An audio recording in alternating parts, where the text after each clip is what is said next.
Election की announcement हुई है, आप किस तरह से देखते हैं? मैं समझता हूँ ये बहुत मुबारक दिन है। कल इंडिपेंडेंस दिन था और आज और मुबारक दिन ये हुआ कि इलेक्शन कमीशन ने आज अनाउंस कर दिया है कि जम्मू कश्मीर में इलेक्शन होंगे और 3 फेजेस में होंगे।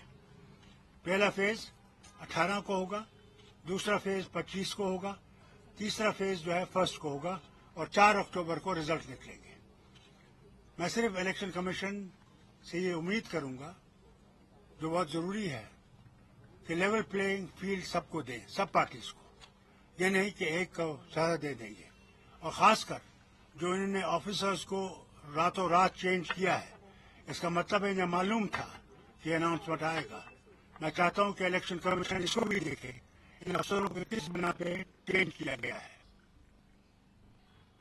3 फेज में इलेक्शन होने वाले हैं और जम्मू कश्मीर जैसे सेंसिटिव स्टेट के अंदर आपको लगता नहीं समय कम मिला है?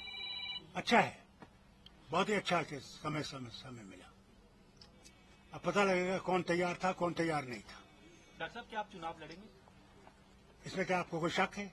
उमर साहब नहीं लड़ेंगे? वो नहीं लड़ेंगे। आप लड़ेंगे? मैं लड़ूंगा। जब स्टेटहुड रिस्टोर होगा मैं उतर जाऊंगा और उमर साहब उस सीट से लड़ेंगे। डॉक्टर साहब, क्या आप अलायंस करने जा रहे हैं? अलायंस का इसीलिए तो मैं वापस आ रहा हूँ क्योंकि पार्टी हैज टू मीट, उसमें फैसला होगा कि अलायंस होगी या नहीं होगी। आपको जो राहत मिली है ईडी की तरफ से, जो कोर्ट ने डायरेक्शन दी, उस पर पीडीपी ये कह रही है, उनके कुछ बयान आए, वो कहते हैं कि आपने अपोजिशन को डिवाइड कर दिया। पहले पीडीपी का साथ छोड़ दिया, फिर कांग्रेस का साथ छोड़ दिया और इसीलिए किसने छोड़ा? किसे छोड़ा? अब मैं यहाँ बयान नहीं करना चाहता हूँ।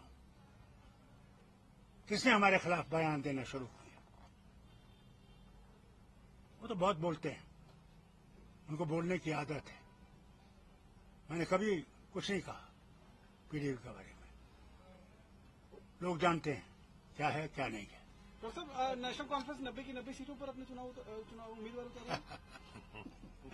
यार या तो मुझे अक्ल नहीं है या आपको अक्ल नहीं है। हैरान है।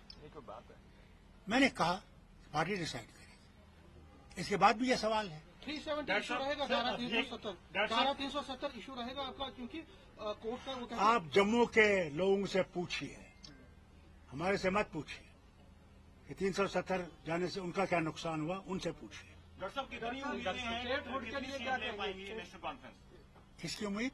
कितनी सीटें लेने की? हुजूर, फिर इलेक्शन क्यों लड़ते अगर उम्मीद नहीं होती? उम्मीद पर तो जिंदगी है। जिसको उम्मीद नहीं है उसके पास जिंदगी ही नहीं है। अच्छा, स्टेटहुड के लिए एनसी का क्या? हम लोग चाहते हैं स्टेटहुड आए, न सिर्फ एनसी, सारी जितनी पार्टीज जहाँ की है वो डिमांड करती है कि होना चाहिए। और गवर्नमेंट ऑफ इंडिया का वादा है कि स्टेटहुड होगा और पूरा स्टेटहुड होगा।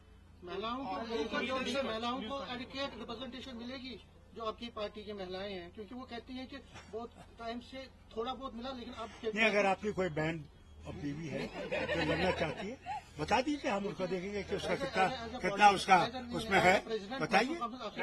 As president,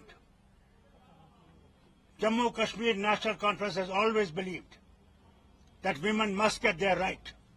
We have fought in the parliament also for women's empowerment and we will continue to fight for their empowerment. ये मर्द ही हैं जो उनको नहीं चांस नहीं देना चाहते। जो ने बिल पास की है, मैं भी देखता हूँ वो कब फाइनल स्टेज पे आएगी। 50+ बीजेपी कह रही है हम आंकड़ा पार करेंगे। मैं कहता हूँ कि वो 100 के 100 ले ले। वो तो ये भी कहते थे ना, क्या आप भूल गए? 370 पार, 470 पार। अब देखिए उनको कितना मिला। डॉक्टर साहब, क्या लगता है, इन ऐलान हो गया है चुनावों का, अब आप जब जनता के बीच जाएंगे वो कौन से बड़े मुद्दे होंगे जिन मुद्दों को लेकर? मैं आपसे गुजारिश करूंगा, आप इतना इंतजार कीजिए, हमारा मैनिफेस्टो आपके पास आएगा, उसमें सब चीजें दर्ज है। उमर साहब ने अभी प्रेस कॉन्फ्रेंस की श्रीनगर में वो कहते हैं कि जो ट्रांसफर हुई है आज, कहीं ना कहीं वो बीजेपी को फायदा दिलाने के लिए सब कुछ हो रहा है। मैं तो खुद समझता हूँ, मैं समझता हूँ कि इलेक्शन कमीशन को ये देखना चाहिए, अगर वो लेवल फील्ड चाहते हैं तो ये देखना चाहिए उनको ट्रांसफर किस बिना पे किया गया। Why have they been transferred? Farooq साहब, 10 दिन के बाद जो है लास्ट फेज की नॉमिनेशन की डेट है, क्या नेशनल कॉन्फ्रेंस की लिस्ट जो है कैंडिडेट्स की अगले कुछ दिनों में आ जाएंगी, 2-4 दिनों में? हुजूर, आप देखिए, इतनी जल्दी आएंगे, जितनी जल्दी बारिश नहीं आती उससे जल्दी हम आएंगे। मैनिफेस्टो में पाकिस्तान के साथ बातचीत का रहेगा, मैनिफेस्टो में पाकिस्तान के साथ बातचीत का। आप जाइए, बातचीत करिए। डॉक्टर साहब चुनाव से पहले जिस तरीके से केंद्र सरकार ने जो जम्मू कश्मीर सरकार की पावर्स हैं वो एलजी को ट्रांसफर की हैं, किस तरीके से? This will not stay. When the statehood is restored, statehood means all power to the state. We're not Delhi. We are Jammu and Kashmir. आप हमारी इज्जत लूटना चाहते हैं? क्या डोगरों की इज्जत नहीं है? कश्मीरियों की इज्जत नहीं है? पहाड़ियों की इज्जत नहीं है? गुजरों की इज्जत नहीं है? क्या हमारे ऊपर अफसर रहेंगे? कौन सी रियासत? मैं आज पूछना चाहता हूं आपके माध्यम से, कैसे प्रधानमंत्री से कहता हूं, कैसा लगेगा उनको अगर गुजरात में ड्यूटी बनाई जाए और वहां का जो वजीर आला है उसके पास कुछ नहीं हो? कैसा लगेगा उनको? क्योंकि वो वजीर आला रहे हैं। इसका जवाब देना चाहिए उन्हें। कश्मीरी पंडित जो है, कश्मीरी पंडित हमेशा कहते हैं कि उनको रिप्रेजेंटेशन नहीं मिलती है। मुझे याद है एमएलसी आपने बनाया था, बताया। अरे क्यों? ये बताइए, हंडू साहब क्या थे? मुझे ये बताइए, हंडू साहब क्या थे? वो कश्मीरी पंडित था। 96 I'm telling you when I was chief minister. हंडू साहब थे, and he won from the Muslim area. उसके बाद क्या? Always we were Hindu and Sikh. यहाँ पे आप देखिए, सिख 28,000 वोट लेके हार गया। उसके बाद भी मैंने उसको हुकूमत में लाया कि इनकी रिप्रेजेंटेशन होनी चाहिए। जो पब्लिक सर्विस कमीशन है उनकी रिप्रेजेंटेशन दी। अगर आप लोगों की रिप्रेजेंटेशन नहीं देंगे, जिनकी कोई रिप्रेजेंटेशन नहीं है, उसीलिए तो अपर हाउस था। आपको याद नहीं है?